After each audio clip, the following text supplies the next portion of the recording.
Okay, I want to assure you that I try to be as objective as possible in this video, but I'm sure you can understand that when analyzing a creative network like this, it's hard to do. So just realize, this is not an opinion piece, but my own opinions do influence the video more than usual. I should tell you right away that I used to be one of the biggest Nickelodeon fans that you'll ever see. I was born in 1991, so I'd say something like from 1994 through 2004, I watched everything that they had to offer. Double Dare, Rugrats, all that. Are You Afraid of the Dark? I used to get so scared watching that. If you had asked me to list my top 10 favorite shows, at least 8 of those would have come from Nickelodeon. I had so much faith in that network that I would actually sit there and watch shows that I didn't even like because I figured they must be good if they're on Nickelodeon. Do you remember that show, The Brothers Garcia? I used to hate when that came on, but for some reason, 9-year-old me would never miss an episode. Nickelodeons go way back to the early 1900s, not the network, but there were these cheap little affordable theaters, usually in urban areas, that would show movies. The word Nickelodeon is a combination of the word nickel, which is how much they would charge for admission, and Odeon, which is the Greek word for theater. They were cheaper than going out to a play and really just one of the cheapest forms of entertainment at the time. I know we're talking about the early 1900s here, but still, a nickel was not a bad price for a night of entertainment. By the 1910s, there were thousands of them across the United States, and people were starting to see the potential of the industry. The movies and the theaters started getting bigger and better and more expensive. Eventually, these Nickelodeons were phased out, but the name lives on. Let's skip ahead 60 or 70 years to April 1st, 1979, when Warner launched a new television channel called Nickelodeon as the first network for kids. And I realize the name doesn't seem to have any connection until you see their original theme.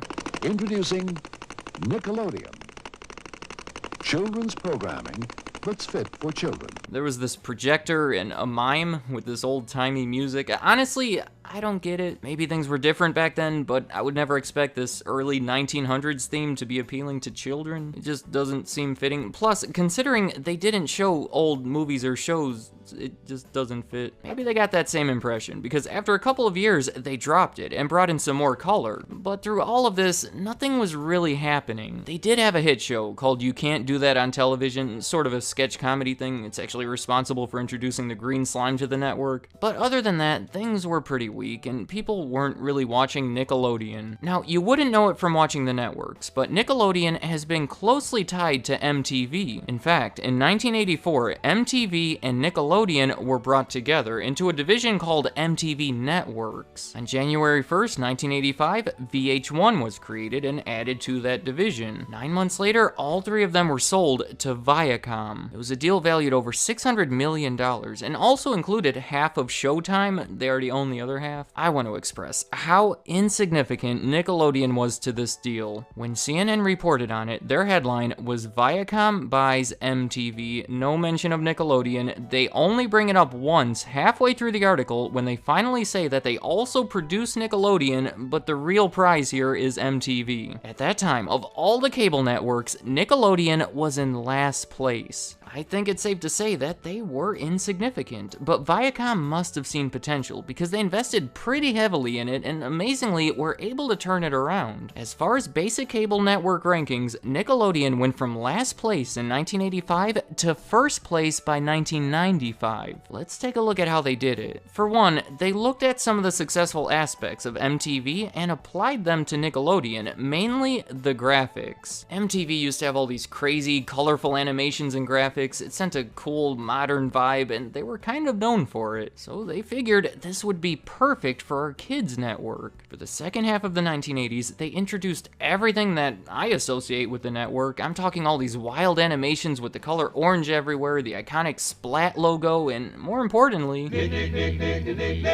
they also introduced Nick at Night, which was just a bunch of old sitcoms that they would air later in the day when all the kids were asleep. Of all their changes in the network, I would say that the most important one came in 1991 when they introduced Nicktoons. You probably know that it's more more expensive to produce cartoons as opposed to live-action shows, but Viacom was finally able to invest, and plus, it's kind of strange having a network for kids without cartoons, isn't it? So I imagine that they saw this as being almost essential. In August of that year, they introduced their first 3 cartoons. There were Ren and Stimpy, Rugrats, and Doug. I'd say that's a pretty incredible start. All 3 are thought to be classics today, and really, I would consider just about any cartoon they made in the 90s to be a classic. We have Rocko's Modern Life, Real Monsters, Hey Arnold, Kablam, The Angry Beavers, Cat Dog, The Wild Thornberrys, Rocket Power, even a few of their later shows too, Invader Zim, The Fairly Odd Parents, Jimmy Neutron, and it wasn't all Nicktoons. What about all this live action stuff? In 1990, they opened Nickelodeon Studios, where they filmed all sorts of live-action shows. Notably, you have Clarissa Explains It All That, Kenan and Kel, not to mention all the wacky game shows like Double Dare and Figure It Out. In 1994, Viacom spent $8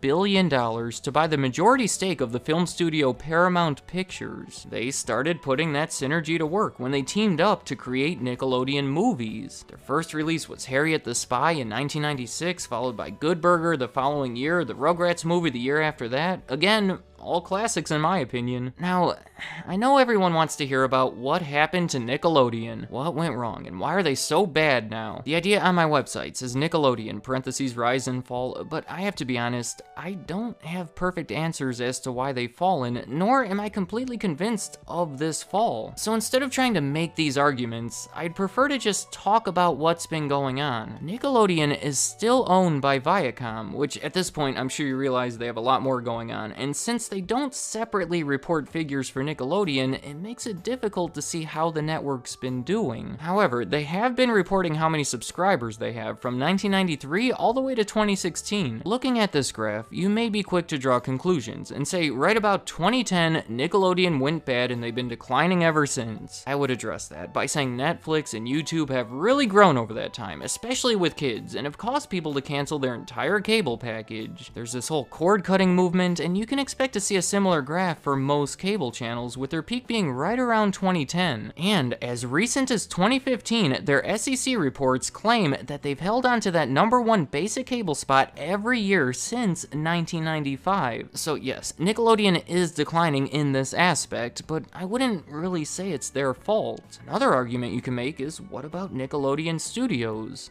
You know, after every show, they would always have that shot of it with the green fountain in frame. I always wanted to go there, and now I'm sad to say that I never will, because they shut it down in 2005, which I know sounds like a bad sign, but they shut it down because the network shifted away from those game shows and the live action stuff that required a studio audience. I'd say the fact that this place is gone means that Nickelodeon is now different, but not necessarily worse. It all starts to get really subjective. A big argument going around is Nickelodeon has gotten lazy. SpongeBob premiered in 1999, evidently on my birthday. It was a big hit, and they've since become far too reliant on it. The creativity is gone, and they're spending all their efforts on what they know already works, and are too reluctant to take any chances on something new. I mean, just looking at the Nickelodeon schedule, about half of their time slots are occupied by SpongeBob. I'm not going to dispute this one too much, because I think there's some truth to it, but I will point out that there's been some pretty respected shows to premiere since 1999. We have Invader Zim and The Fairly Odd Parents in 2001, Jimmy Neutron in 2002, Drake and Josh in 2004, Zoe 101 and Avatar The Last Airbender in 2005, iCarly in 2007. It's not a complete list, but I think you get the idea. Still, over time, it does look like this approach has hindered their creativity, or at the very least, their variety. But there are a lot of people watching SpongeBob, so I'm not so sure the schedule has hurt them financially. I think most would agree that the Nicktoons aren't what they used to be. They certainly don't focus on them like they used to. Same goes for the game shows. A lot of the network isn't what it used to be, but that doesn't necessarily mean it's doing bad. See,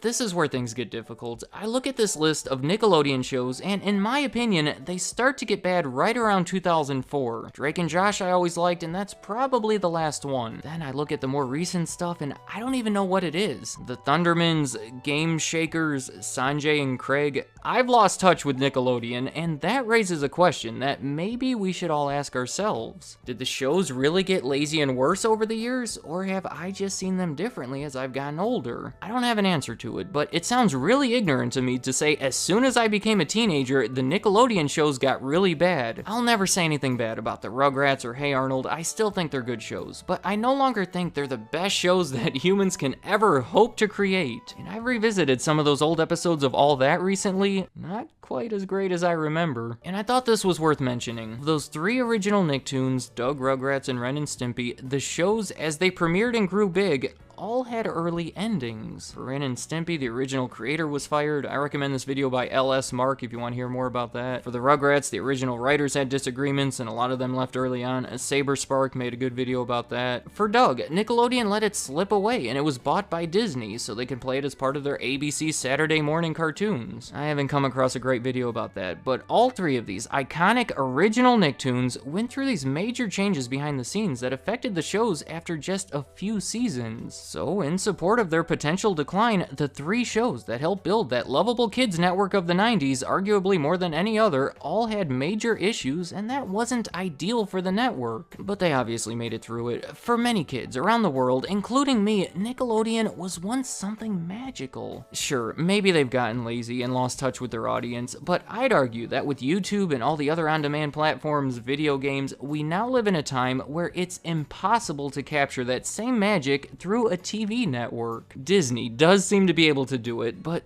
look how much it takes. I know, I'm all over the place here, so let me summarize. The subscription numbers are down, the famous Nickelodeon studios are closed forever, and the shows just aren't what they used to be. But I think that creates a narrative that sounds much worse than it actually is. Maybe they're different, maybe we're different. Let's face it, it's probably a combination of both. Let me know in the comments, what do you think happened to Nickelodeon? I asked the question, but I don't know who can really answer it. At this point, you're either too young or too old to see it from both sides. And I know you may have clicked on this video hoping for some conclusive answers, but I don't have them, nor do I think they really exist. Instead, my intention today was to provide some information on the subject along with some speculation, personal experiences, perceptions I've shared, so I encourage everyone else to share the same thing. What were your favorite Nickelodeon shows? What were your least favorite? When did you stop watching? Or are you still watching? I'd like to hear what you have to say. Thank you for watching.